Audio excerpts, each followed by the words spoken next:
I'm in downtown Denver, Colorado, and I'm homeless for the first time. Um, None of my family wants to talk to me, and I did this all to myself. These were my decisions.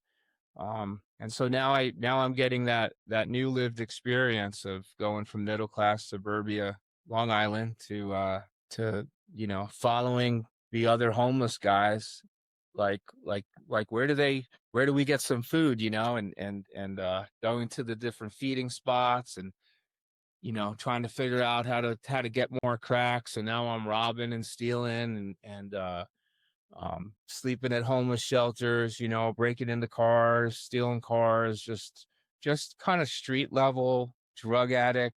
I wasn't into like hurting people. Like I wasn't like, I didn't want to physically assault anybody and try to steal money, but I was stealing property, which is not, I'm not saying it's better, but I was a thief, I was in survival, I was in drug addict survival mode, if you Mhm. will. And probably lucky, very lucky I'm still alive, there were gangs in Denver too. I'm like this naive white kid from Long Island who thought he was a tough guy because I'm from New York and it's supposed to be tough because you're from New York. And I found out I wasn't that tough, and there's gangbangers and there's guns, and it was just like it was culture shock. And so I started all my misdemeanor arrests, from 19 to like 23. Like now I'm experienced going to the city jail, getting out, going to the county jail, and just in and out of jail, homelessness, living on people's couches, shacking up with the lady, getting kicked out because of my crack addiction, and